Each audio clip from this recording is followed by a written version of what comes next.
Shalom, selamat pagi. Kita berjumpa kembali saat pagi hari ini. Jemaat yang dikasih oleh Tuhan dan ikut bersama-sama pada pagi hari ini. Kita akan merenungkan bagian kebenaran firman Tuhan saat pagi hari ini sesuai dengan tuntunan bacaan Alkitab tahunan kita. Sebelumnya, mari kita kembali bersatu di dalam doa. Kami bersyukur kepadamu Tuhan saat pagi hari ini Tuhan sudah menolong, memimpin kami Tuhan sampai pada hari ini. Kami ada kembali ya Tuhan di hari yang ke 12 bulan Juni tahun 2020. Kami bersyukur, terima kasih pertolongan pemeliharaan Tuhan bagi kami sampai pada saat ini Tuhan. Saat pagi hari ini Tuhan kami akan merenungkan kebenaran firman-Mu ya Tuhan, sesuai dengan tuntunan bacaan Alkitab tahunan kami. Tuhan tolong ya Bapa, kami serahkan jam ini ke dalam tangan Tuhan. Berkati kami semua, berkati hamba-Mu, rapi hamba-Mu, dan juga seluruh umat-Mu, jemaat-Mu, bahkan semua yang ikut bersama-sama dalam perundungan pagi yang Tuhan. Terima kasih, kami serahkan jam ini ke dalam tangan Tuhan. Di dalam nama Tuhan Yesus Kristus kami bersyukur dan berdoa kepada Bapa surga. Haleluya. Amin. Puji Tuhan, saudaraku yang dikasih oleh Tuhan, di pagi hari ini kita sudah sampai yaitu di dalam perjanjian lama di kitab Ayub pasal 7 sampai yang ke 9. Dan di dalam perjanjian baru yaitu di Kisah Rasul pasal 8 ayat 26 sampai 40. Dan pagi hari ini kita akan merenungkan yaitu kitab Ayub pasal yang ke-7 sampai yang ke-9. Kalau dari pasal yang ke-6, ini merupakan jawaban Ayub yang pertama terhadap apa yang menjadi tuduhan yang disampaikan oleh Elifas, ya. Ketika itu Elifas, ini yang saya sudah katakan kemarin, dia salah menilai Ayub bahwa penderitaan yang dialaminya oleh karena dia yang berbuat dosa, berbuat kejahatan, ya. Apa yang ditabur orang itulah yang dituainya, ya. Perkataan firman Tuhan ini benar, tetapi bukan kepada Ayub, bukan pada tempatnya. Karena dengan jelas Alkitab memberitahu kepada kita Ayub pasal 1 bahwa Ayub itu orang benar, orang saleh, jujur, takut akan Allah, ya. Tapi Tuhan izinkan untuk menghadapi ujian, ya, menghadapi pencobaan melalui iblis, ya, yang setelah dijungkilkan Tuhan. Saudaraku, saya sebelum kita lihat kepada pasal yang ke-7, saya akan bacakan dulu Ayub pasal 6 ayat yang ke-10. Ada bagian yang menarik di situ yang kita lihat bahwa kalau dalam terjemahan Indonesia, itulah yang masih merupakan hiburan bagiku, bahkan aku akan melompat-lompat kegirangan di waktu kepedihan yang tak kenal belas kasihan, sebab aku tidak pernah menyangkal firman yang maha kudus. Nah, aku kalau dalam terjemahan King James Version-nya di situ mengatakan, itulah yang masih merupakan hiburan bagiku. Aku akan mengeraskan hatiku di waktu kepedihan. Aku di situ dikatakan bahwa aku akan mengeraskan hatiku di waktu kepedihan. Jadi ada kata kalimat aku akan mengeraskan hatiku. Nah, pada saat posisi Ayub yang mengalami ujian ini, saudaraku yang terkasih, maka dia sampai mengatakan bahwa aku akan mengeraskan hatiku. Nah, mengeraskan hatiku ini adalah satu hal yang tidak baik tentunya. Kenapa? Karena kalau mengeraskan hati berarti menolak, ya, untuk nanti bagaimana melihat rencana Tuhan, ya, dalam apa yang dia dialami. Saya akan coba bacakan tanggapan dari Paul G. Karam, ya, dalam bukunya Mengubah Kutuk Menjadi Berkat, seri kedewasaan Kristen yang bahas tentang Ayub ini. Dia mengatakan begini, mengeraskan hati ketika kita terluka adalah sebuah kecenderungan alami manusia, tetapi bukanlah sebuah kecenderungan rohani. Ketika dikeraskan, hati menjadi tidak peka terhadap orang-orang lain dan Allah. Kepahitan kian menjadi buruk dan bertumbuh. Lalu masuklah pemberontakan. Orang menjadi sembrono dan tidak hati-hati. Dan jika hati terus dikeraskan, maka hal tersebut akan memimpin kepada bunuh diri. Ayub mulai menjadi pahit hati. Dan sejak ini ia mulai menuding Allah dan mendakwanya tidak bertanggung jawab. Di kemudian hari, Allah akan menegurnya untuk hal ini. Tidak mau reaksi Allah adalah tema inti dari kitab ini. Aku terkasih, ketika dia mengalami ujian, maka dia mulai mengeraskan hatinya.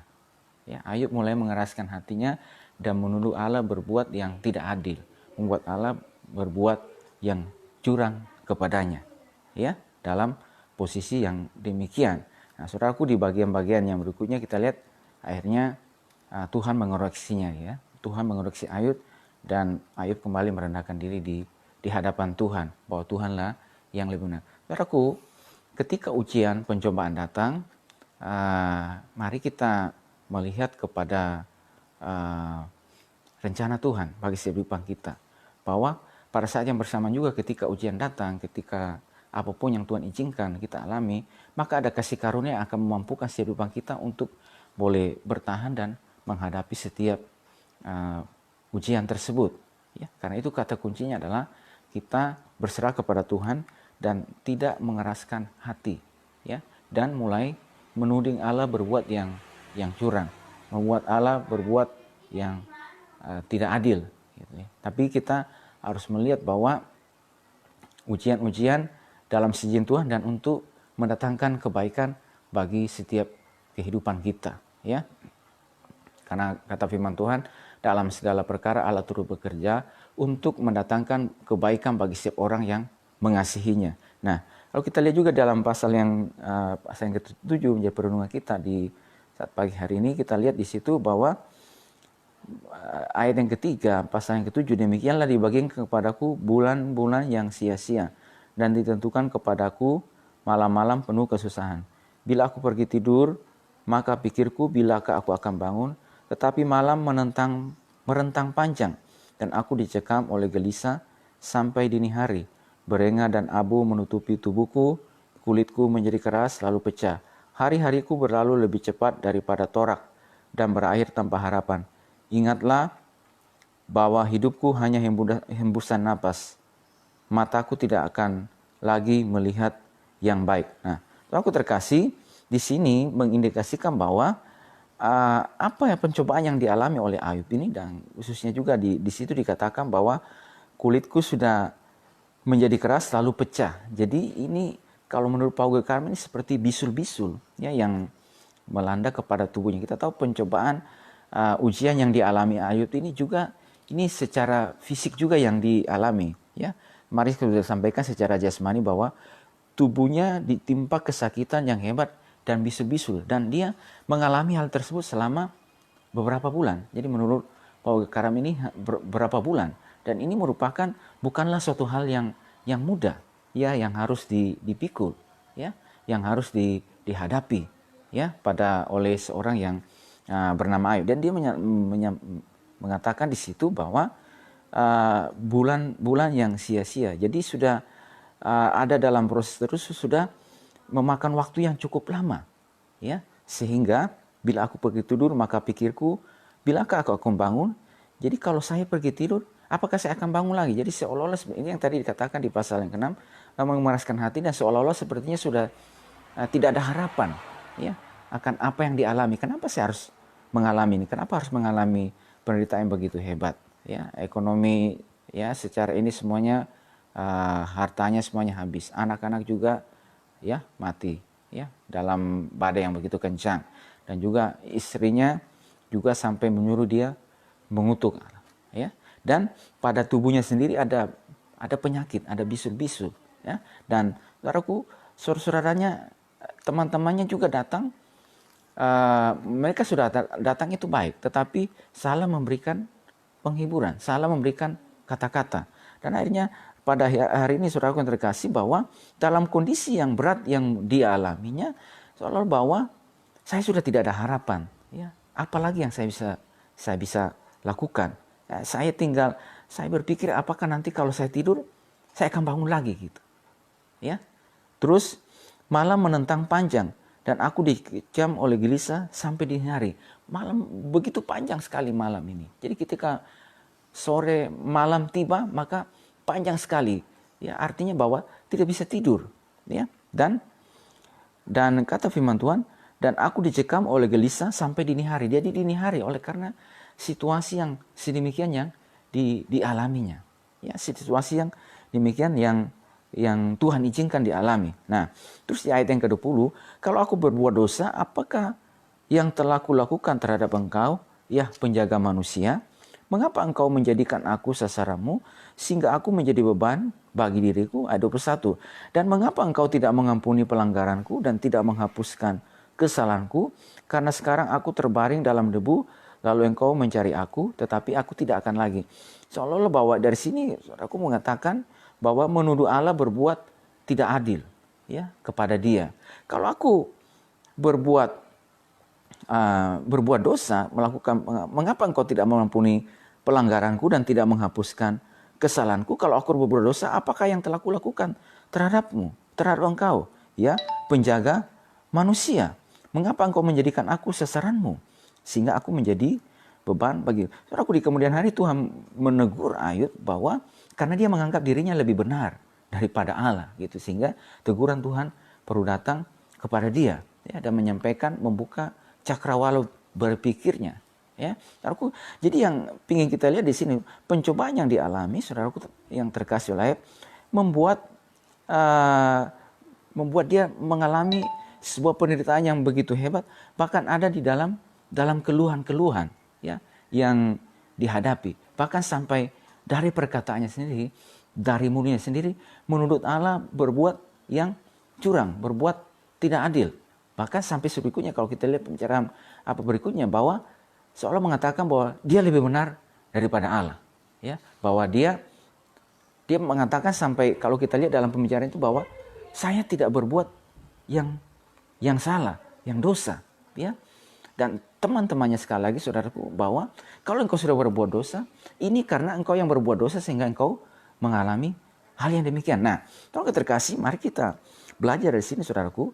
Apapun yang Tuhan izinkan kita alami pada hari ini, pergumulan yang kita hadapi, penderitaan yang kita alami, antara satu dengan orang yang lainnya pasti akan berbeda, ya. Bahkan lingkungan, tempat juga di mana kita berada, situasi itu akan berbeda, ya. Karena juga berbicara misalnya masalah lingkungan, cuaca, ya, dan seterusnya, itu akan berbeda. Tapi saudaraku yang terkasih, dalam posisi ketika kita mengalami, saudaraku yang terkasih, bahwa itu yang tadi saya katakan, bahwa ada kasih karunia Allah yang akan memampukan setiap kehidupan kita. Yang sampai pada posisi itu kita mulai mengeraskan hati, ya, mengeraskan hati dalam pada posisi ini, sehingga dalam kekerasan hati itu mulai menuduh Allah berbuat yang curang, berbuat ketidakadilan. Dan kalau misalnya pada posisi ini menolak untuk menerima kasih karunia Tuhan, menolak firman Tuhan, maka akan terjadi kepada situasi yang dimana dikatakan oleh Paul Gekararam ini, lalu kepahitan menjadi buruk dan bertumbuh, lalu masuklah pemberontakan, ya. Jadi kalau membiarkan terus kepahitan itu menguasai, kepahitan itu akan menjadi buruk, maka iblis akan memperoleh kesempatan, memperoleh pintu, ya, sehingga ketika pintu itu diperoleh, maka yang terjadi yang lebih buruk, terjadilah pemberontakan, ya, memberontak terhadap firman Tuhan, ya. Saudara, sehingga itu juga firman Tuhan katakan di dalam Efesus, mengatakan, dan janganlah beri kesempatan kepada iblis, ya. Kain, saudaraku yang terkasih, ketika persembahannya ditolak, saudaraku, hatinya menjadi panas, ya. Tuhan sudah datang kepada dia. Mengapa mukamu muram dan hatimu menjadi panas? Ya.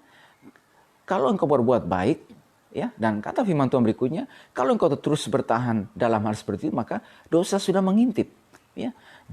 Engkau harus berkuasa atasnya. Jangan berikan peluang, kesempatan untuk dikuasai dengan panas hati, ya. Dalam posisi itu bahwa korbanmu tidak terima, persembahanmu tidak diterima, ya.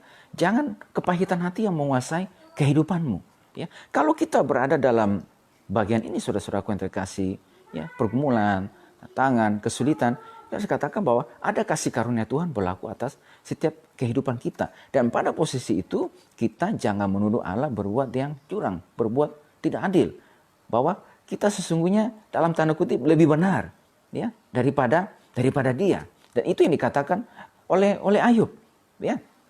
Tapi justru saudara, kita harus melihat, saudara yang terkasih, sebagaimana Petrus juga berkata bahwa ujian pencobaan yang kamu alami itu akan memurnikan kita seperti emas, ya. Bahwa emas yang kualitasnya menunjukkan supaya kualitasnya menjadi baik, maka perlu dimurnikan melalui dapur peleburan api. Maka emas itu akan kelihatan semakin kemurniannya. Saudaraku yang terkasih, bahwa apapun yang Tuhan izinkan kita alami pada hari ini, kita tahu itu semua atas izin Tuhan. Dan dalam posisi itu, mari kita sebagai orang percaya, jangan mengeraskan hati kita. Ya, jangan sampai kita menolak setiap kebenaran firman Tuhan. Ya, dan jangan sampai terus tinggal dalam kekerasan hati tersebut. Dan menurut Allah berbuat yang curang. Saudara, kita tahu juga suatu ketika Daud juga dia mengucapkan keluhan-keluhannya kepada Tuhan. Mengapa ya Tuhan, berapa lama lagi aku dalam mengalami ini, musuh-musuhku, tali-tali maut. Tapi saudaraku yang terkasih, Daud tidak tinggal di dalam keluhan tersebut. Tapi pada akhirnya dia menutup bahwa tetapi aku kepada kasih setiamu aku percaya. Ya, menjauhlah daripada aku kalian sekalian yang berbuat kejahatan. Tuhan telah mendengar seruku, Tuhan telah mendengar doaku, maka musuhku akan mundur. Ya, dan seterusnya. Artinya apa? Daud tidak membiarkan dirinya tinggal di dalam keluhan-keluhan. Keluhan-keluhan, kalau tinggal di dalam keluhan, maka keluhan tersebut akan bisa menjadi keluhan yang berdosa, ya, yang menyakiti hati Tuhan. Seolah-olah bahwa Tuhan tidak pernah turut campur tangan dalam apa yang kita alami. Seolah bahwa Tuhan lepas tangan atas apa yang kita alami. Tapi sesungguhnya ketika Tuhan mengizinkan hal tersebut terjadi bagi setiap kehidupan kita, ada kasih karunia Tuhan yang akan berlaku setiap kita. Memang mungkin pada saat kita mengalami itu akan mulai ada seperti ini, keluhan seperti Ayub juga mengeluh. Tetapi jangan sampai kita membiarkan diri kita dikuasai dengan keluhan itu yang penting. Membiarkan diri kita sepanjang hari dari terbitnya matahari sampai terbenamnya dan seterusnya terus dalam keluhan, seolah-olah bahwa tidak ada pintu yang terbuka, seolah bahwa tidak ada jalan yang terbuka. Tapi justru kata firman Tuhan, kita mulai mengucapkan pujian kita, ucapan syukur kita kepada Tuhan. Sebagaimana kalau kita lihat di dalam Mazmur, saudaraku yang terkasih, nanti kita juga akan masuk ke kitab Mazmur, bahwa dalam perikopnya itu ketika Daud menghadapi musuh, maka nyanyian pagi dalam menghadapi musuh. Ya, dalam perikop yang dibuat oleh LAI, nyanyian pagi dalam menghadapi musuh. Artinya ketika ada musuh yang ingin menyerang dia, ada musuh yang ingin, maka sepanjang hari itu, saudaraku, ada nyanyian pagi, ada pujian, ada ucapan syukur, ya, yang diucapkan kepada Tuhan. Bukan dengan nyanyian sungut-sungut, bukan dengan nyanyian keluhan sepanjang hari. Ya, tapi dia bisa melihat bahwa sekalipun ada musuh, sekalipun ada tantangan, dia tidak akan mengeraskan hatinya. Ada keluhan memang, tetapi saudaraku tidak membiarkan dirinya dikuasai dengan keluhan, menuduh Allah berbuat yang curang, yang tidak adil kepadanya. Saudaraku, mari kita lanjut terus dan kita lihat pasal yang ke-8. Pasal yang ke-8 ini merupakan Bildad, ya, pembicaraan Bildad. Ayat yang keempat. Jikalau anak-anakmu telah berbuat dosa terhadap dia, maka ia telah membiarkan mereka dikuasai oleh pelanggaran mereka. Tetapi engkau, kalau engkau mencari Allah dan memohon belas kasihan dari Yang Maha Kuasa, kalau engkau bersih dan jujur, maka tentu ia akan bangkit demi engkau. Dan ia akan memulihkan rumah yang adalah hakmu. Maka kedudukanmu yang dahulu akan kelihatan hina, tetapi kedudukanmu yang kemudian akan menjadi sangat mulia. Saudaraku, dari perkataan ini saya katakan bahwa teman-teman Ayub ini, mereka menuduh Ayub berbuat dosa, berbuat yang curang, ya, berbuat kejahatan, sehingga hal itu menimpa dia. Nah, ini saya katakan bahwa pentingnya setiap kehidupan kita, manakala kita punya teman, punya saudara seiman yang dalam pergumulan, dalam penderitaan, dalam tekanan, maka perkataan seperti apa yang kita ucapkan itu sangat penting. Ya, hiburan seperti apa yang kita sampaikan kepada mereka. Kita harus melihat secara keseluruhan, secara holistik. Ya, belum tentu saudara mereka menderita oleh karena berbuat dosa, belum tentu oleh karena berbuat curang. Bisa saja dapat dikatakan Tuhan sedang memproses mereka, Tuhan sedang menguji mereka. Ya, Tuhan sedang mengizinkan hal itu terjadi. Kan kalau mengizinkan hal itu terjadi, justru kita harus memberikan penghiburan, motivasi, kata-kata yang membangun, yang menguatkan, mendoakan, mensupport mereka, bukan menuduh mereka bahwa mereka karena berbuat curang, berbuat dosa. Saudaraku, sekali lagi bahwa di pasal yang pertama ayat 1 dari kitab Ayub, bahwa Alkitab sudah menunjukkan kepada kita bahwa Ayub ini seorang yang saleh, seorang yang benar, jujur, ya, dan menjauhi kejahatan. Bahkan ketika saudaraku iblis datang kepada Tuhan, maka Tuhan menguji Ayub bahwa seorang yang demikian saleh dan jujur. Dan ketika ujian itu saudaraku yang terkasih diambil semua hartanya, maka Tuhan tetap memuji Ayub bahwa dia tidak berdosa dengan mulutnya, seorang yang benar. Tetapi saudaraku terkasih, rekan-rekannya ini menuduh Ayub, ya. Jika anak-anakmu telah berbuat dosa terhadap dia, maka ia telah membiarkan mereka dikuasai oleh pelanggaran mereka. Tetapi engkau, kalau engkau mencari Allah dan mohon. Jadi sekali lagi, seolah-olah bahwa Ayub ini berbuat curang, berbuat dosa, berbuat kejahatan, sehingga hal itu menimpanya dia. Sehingga Ayub pernah mengatakan, tidak, saya tidak melakukannya demikian. Nanti kemudian hari Tuhan marah kepada teman-teman Ayub. Oleh karena mereka mengatakan yang tidak benar tentang Ayub. Ya, sekali lagi saya katakan bahwa perkataan mereka, memang kita katakan, firman Tuhan mengatakan bahwa apa yang ditabur orang itu yang dituainya. Barang siapa menabur dalam dagingnya, ia akan menuai kebinasaan dari dagingnya. Menabur dalam roh, ia akan menuai hidup yang kekal. Itu perkataan ini adalah firman Tuhan, tetapi salah alamat, salah penempatan. Ya, dan ini saya katakan bahwa ketika Ayub mengalami hal ini, maka teman-teman harusnya datang dan melihat secara keseluruhan. Apa sebabnya kiranya mereka mengalami itu? Ya, kalau ia berbuat dosa, mari memohon ampun kepada Tuhan. Tetapi Ayub mengalami ini bukan karena dia yang berbuat dosa, dia yang berbuat kejahatan, tetapi karena Tuhan mengizinkan dia mengalami. Saudaraku terkasih, kita belajar saat pagi hari ini. Tuhan mengizinkan setiap kehidupan kita harus menghadapi ujian. Ya, karena memang Alkitab mengatakan bahwa sangkal diri dan pikul salib. Ya, kita menjadi pengikut Tuhan. Ada salib yang mengikuti setiap kehidupan kita. Sebagaimana Kristus yang telah memberikan teladan. Tetapi pada saat kita mengalami salib, kita jangan mengeraskan hati kita. Kita jangan menolak setiap firman Tuhan. Ada kasih karunia Tuhan yang bekerja dalam setiap kehidupan kita. Ya, ada pertolongan Tuhan tepat pada waktunya. Mungkin saudaraku yang terkasih, kita ada keluhan, ya. Tetapi jangan biarkan kita dikuasai dengan keluhan itu, sangat penting, ya. Hadapi semua dengan pujian, ucapan syukur kepada Tuhan. Dan jangan menuduh Allah berbuat curang, berbuat tidak adil setiap kehidupan kita.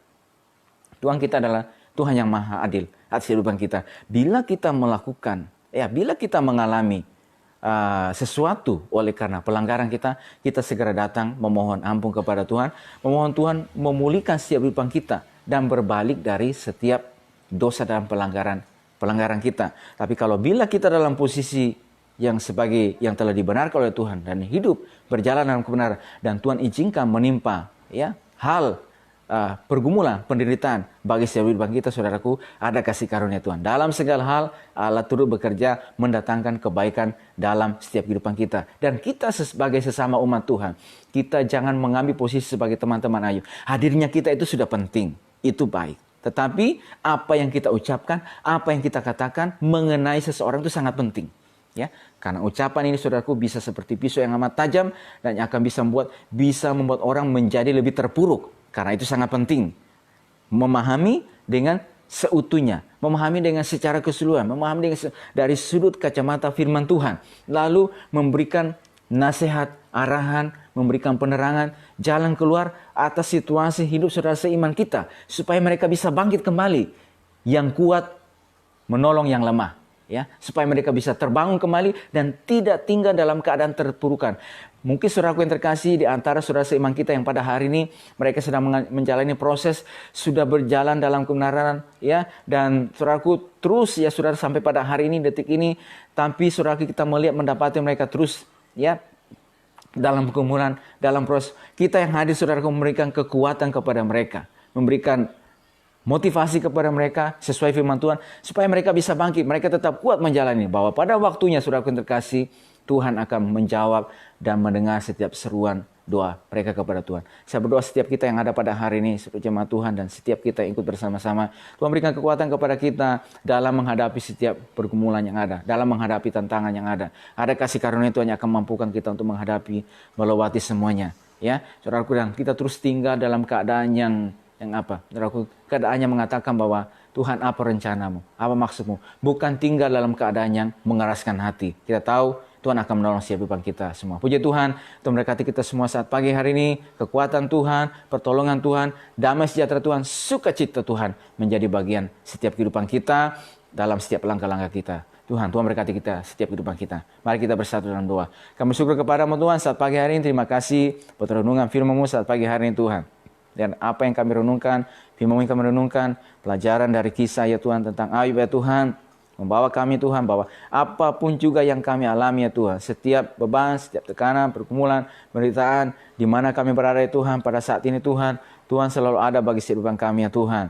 Tuhan selalu akan menolong setiap kehidupan kami ya Tuhan. Dan kami berdoa ya Tuhan, biar hidup umat-Mu tidak dikuasai dengan kekerasan hati, mengeraskan hati, menolak setiap kebenaran firman Tuhan. Tetapi ya Tuhan, kami terus membuka mata rohani kami untuk melihat ya Tuhan, bahwa Tuhan selalu ada dan berperkara dalam setiap kehidupan kami ya Tuhan. Dan dalam posisi itu Tuhan, kami tidak memberikan peluang, kesempatan kepada iblis untuk mengambil keuntungan atas hidup kami ya Tuhan. Tapi kami buka hati kami untuk terus terbuka terhadap setiap kebenaran firman-Mu ya Tuhan. Terima kasih ya Tuhan, ampunkan kami bila kami berbuat salah, berbuat dosa kepadamu ya Tuhan, dan pulihkan kami ya Tuhan. Tapi kalau misalnya umat-Mu Tuhan sudah tinggal ada dalam kebenaran, Engkau akan terus menolong mereka melangkah menghadapi setiap pergumulan, menghadapi setiap proses, menghadapi setiap tanggungan, setiap pergumulan, setiap penderitaan yang ada. Oleh kekuatan Tuhan, pertolongan Tuhan, dan pada waktunya kami akan melihat pelangi kasih Tuhan terjadi bagi setiap kehidupan kami Tuhan. Bawa terus sampai ke umat-Mu Tuhan, terus dimanapun mereka berada ya Tuhan, untuk melaksanakan setiap tugas, misi Tuhan, panggilan Tuhan dalam kehidupan kami. Kami bersyukur kepadamu saat pagi hari ini. Terima kasih buat hari yang baru ini. Terima kasih buat firman Tuhan. Di dalam nama Tuhan Yesus Kristus, kami bersyukur dan berdoa kepada Bapa di surga. Haleluya. Amin. Puji Tuhan, Tuhan berkati kita sepanjang hari ini. Dan selamat pagi dan shalom.